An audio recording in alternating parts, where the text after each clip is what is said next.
Hello, everybody. I'm Amanda. I wonder, how much do your parents love you? It's okay. You don't have to answer. My own family is pretty small. It's just me, my mom, and her dog, who she loves more than me.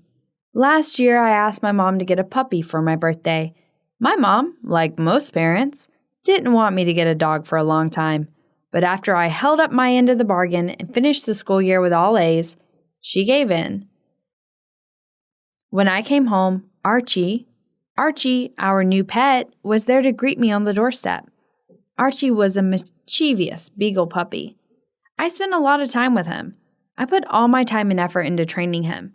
I taught him commands and even took him to obedience school. But it all turned out useless because my mom spoiled him endlessly. She fed him crumbs from the table and even let him walk around in our shoes. He was still a puppy, and she kept repeating. Since my mother let him do anything he wanted and didn't love her very much, he liked to play and sing, teeth into objects. He, on the other hand, was unconcerned about me. As a result, I never gained authority in his eyes. Plus, whenever he started chewing on something, he always gravitated towards me. I don't think I like him all that much either. This summer, I was away at camp, and there was no one else in the home except Archie, and my mother was exhausted that day and went to bed immediately after work. Because of the defective wiring, my mother was able to sleep soundly. I was always telling her to fix a fire that broke out in the kitchen. Acrid clouds of smoke filled the house. My mother didn't smell anything, but Archie reacted in time. Archie went to my mom's room and started barking loudly, trying to wake her up. When that didn't work, he jumped onto her bed and began to pull the blanket down over her and showed her. Mom woke up. Smoke was already spreading through all the rooms of the house. Nothing was visible to Mom. Archie then began barking, allowing her to follow the sound of his voice. They were permitted to leave as a group. No one was injured since the neighbors summoned the firefighters in a timely manner, except for the kitchen, which was in desperate need of remodeling. Archie rose to the occasion and became a hero. Because he saved her life, my mother was eager to carry him in her arms. But there was a catch. I was the one who had to cater to this pet's every desire. He appeared to realize how significant he was to her. We had to purchase the most delectable dog chow, which is only available on the outskirts of town. My mother, of course, was already on her way. Archie wanted to go for a walk at 3 a.m. Of course, I was already getting dressed. Got to the point that when I came home from school and wanted to have dinner, I couldn't because Archie wanted seconds and my mother gave my dinner to him. At times like those, I regretted that I asked for a dog for my birthday. From now on, I would be a cat person. When I was taking Archie out on yet another walk in sneakers that he had chewed, I met Kevin. Kevin was my classmate, and also, completely in secret, I really liked him. Kevin stopped to say hello, and we chatted for a while. But these troublemaking dogs always stuck with the leash and barked, wanting to keep going. But when the bark became unbearable, Kevin decided to leave. But I wanted to keep talking to him because at school I was too embarrassed to approach him. So I had no idea what an opportunity like this might come up again. So I did something. I soon regretted it very much. I unhooked the leash so Archie could go wherever he wanted. Kevin was very surprised, but I reassured him that it was something I did all the time.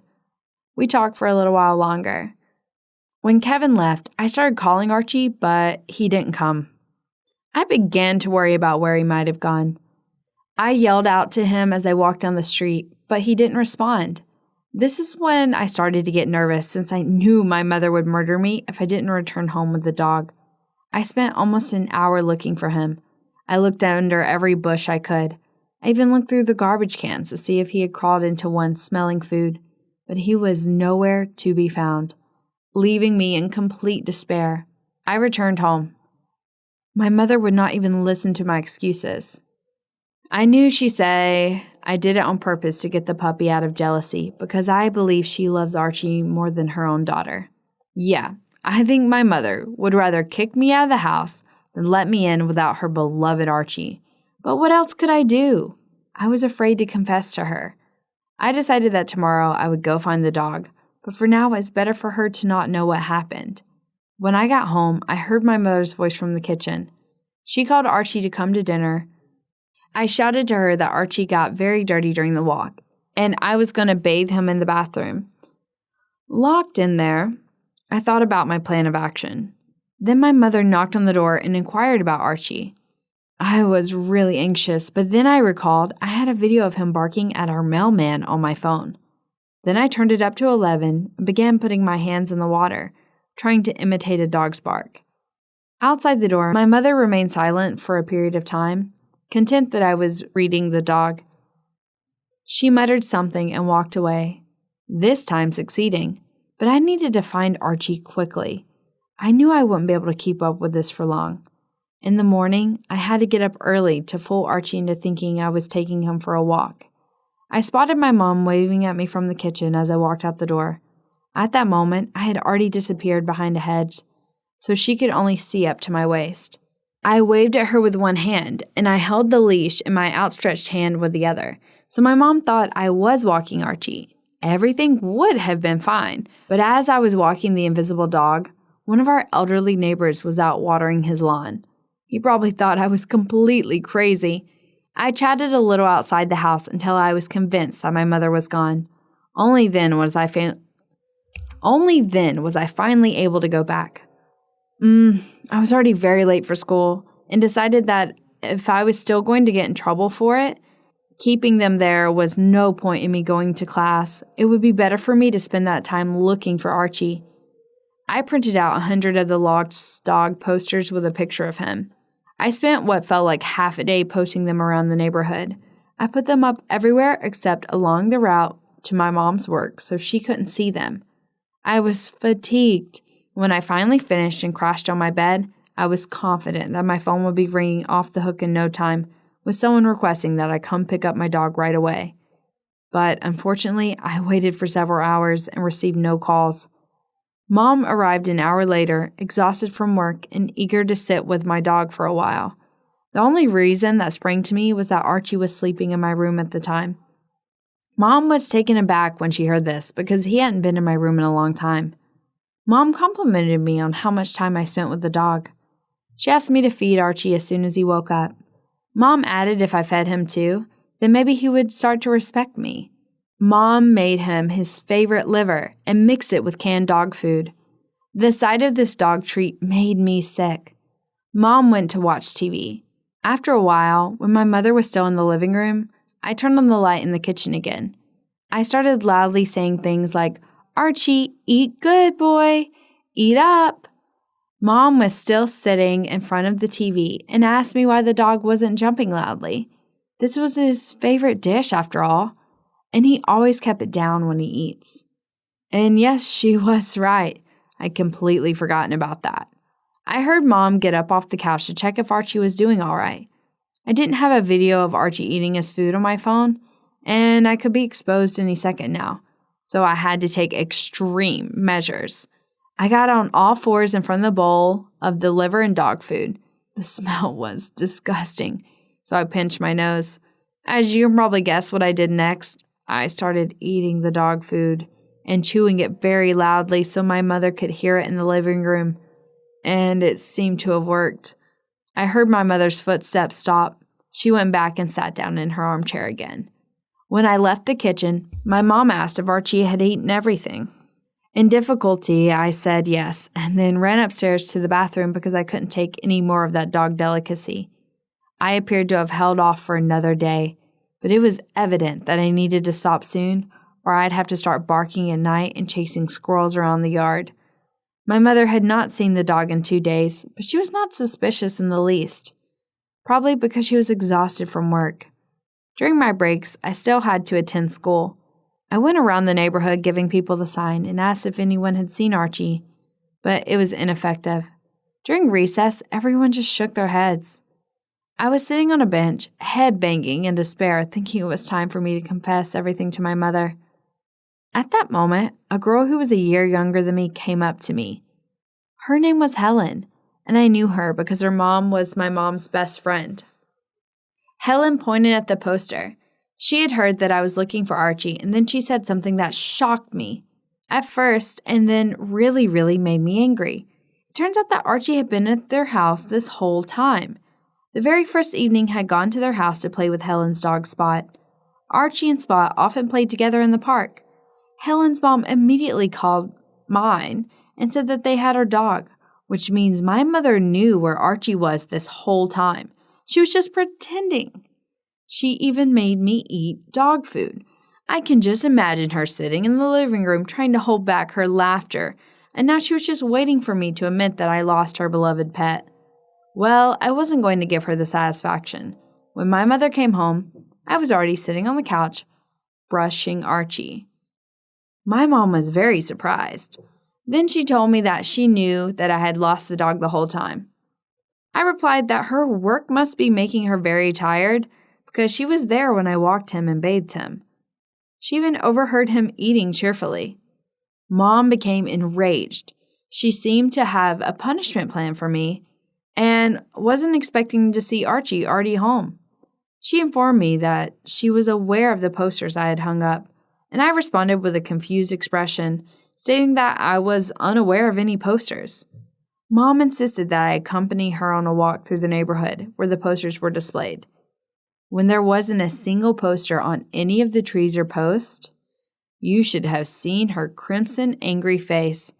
They had been there just that morning after all. She had been beaten at her own game, and now could barely stop herself from yelling at me. I, on the other hand, could barely stop myself from bursting out laughing. Have your parents ever made fun of you? Share your stories under this video, and don't forget to like and subscribe to our channel.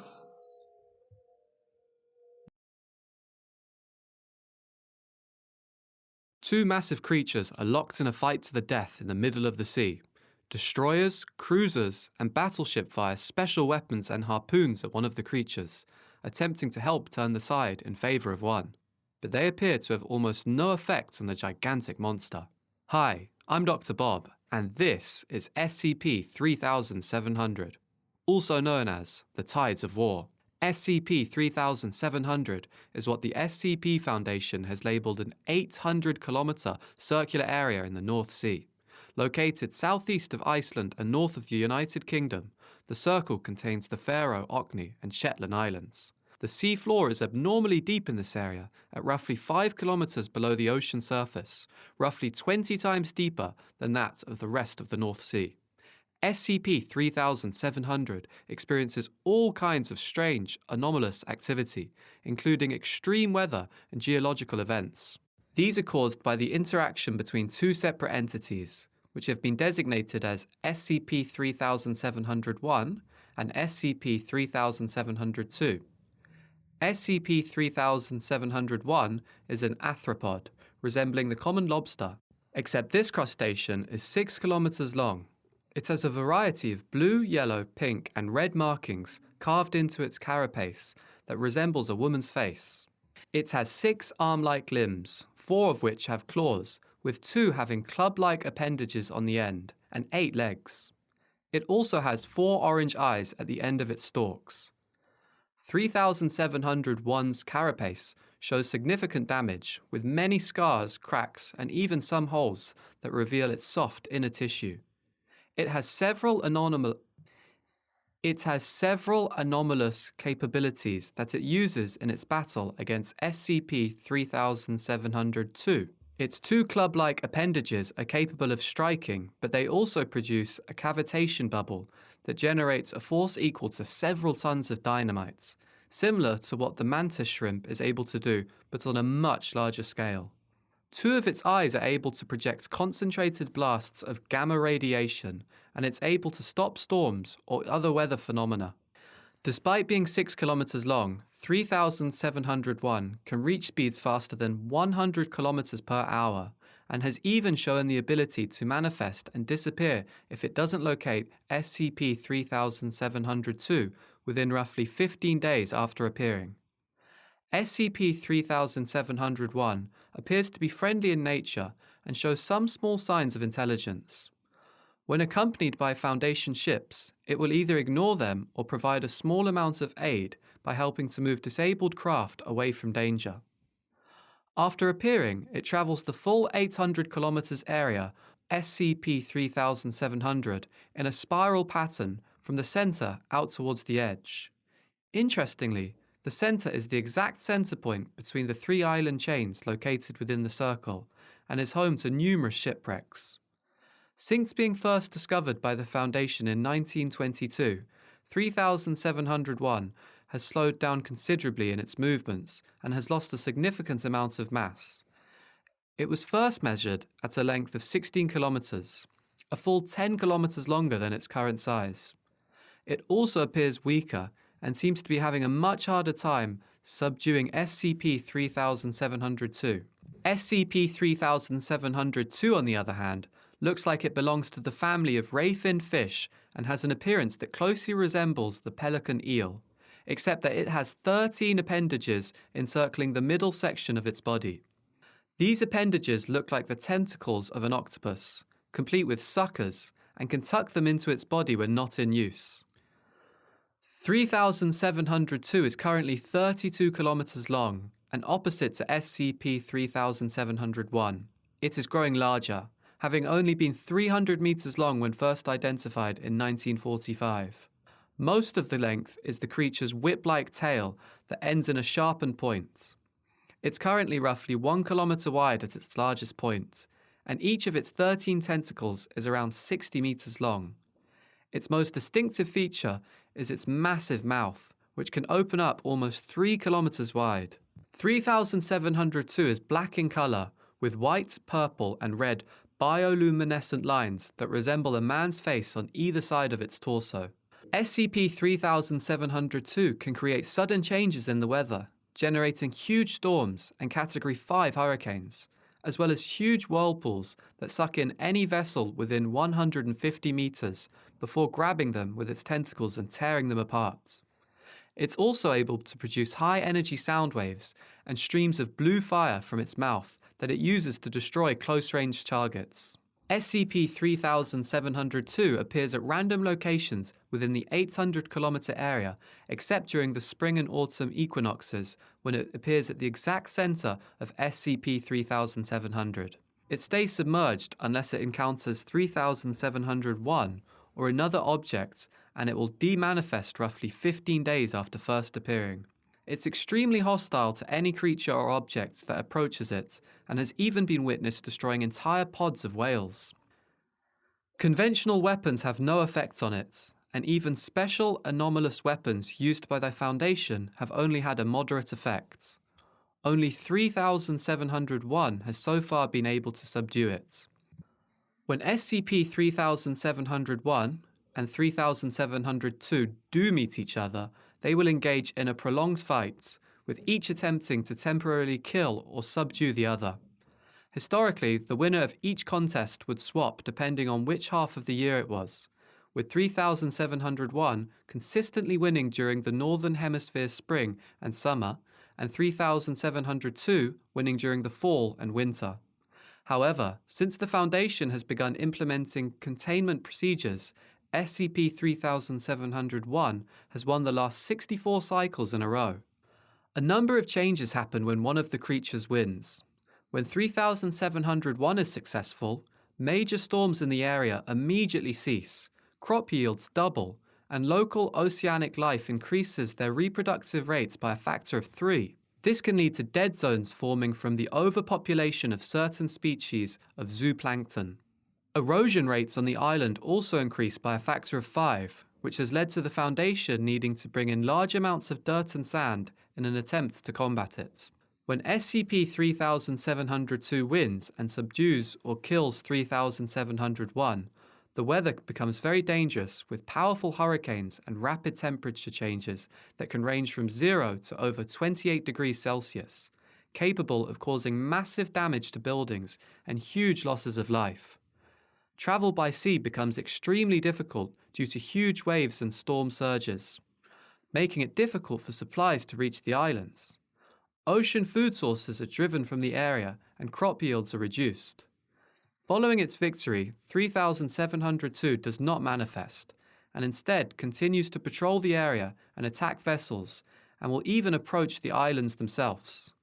Foundation Naval Task Force Delta 7, nicknamed Northern Storm, is tasked with locating and assisting SCP-3701 in its struggle against 3702.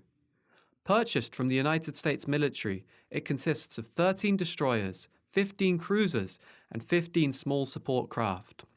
When Delta 7 locates SCP-3701, it will often acknowledge their presence by raising two of its claws into the air and clicking them while making a low rumbling noise with its mouth. Delta 7 then accompanies SCP-3701 as it patrols its 800-kilometer area for 3702. Once the two meet, Delta 7 engages in Protocol Winter Maelstrom, where the destroyer shoots harpoon-based anchors into 3702's head before moving in a circular pattern while they and battleships fire on it to ensure it can't orientate itself. The cruisers, meanwhile, attempt to draw its attention by firing and moving like a serpentine. The two creatures will battle, blasting each other with gamma radiation and powerful sound waves. They whip, bite, and club each other, cracking armor and ripping off tentacles and other appendages until one finally stops moving and dissolves into the sea. Should SCP-3702 be successful in defeating 3701, then Project Tumult is activated and the following procedures must take place. First, there is an immediate evacuation of all naval and civilian craft from the 800-kilometer zone. Next, all trade and ferry routes are stopped or rerouted for at least 6 months, and land-based aquatic defenses are activated. Aerial craft will continue to monitor and engage with 3702, while others continue to look for a reappearance of SCP-3701. Since it appears that SCP-3701 continues to physically degrade, and with the exact opposite being true of 3702, it's been proposed to let 3702 win and subdue 3701 twice every 5 years, despite the terrible effects on locals in the area. Though this plan has yet to be approved, it may be the only chance to stop 3702 from becoming so strong that 3701 is never able to defeat it again.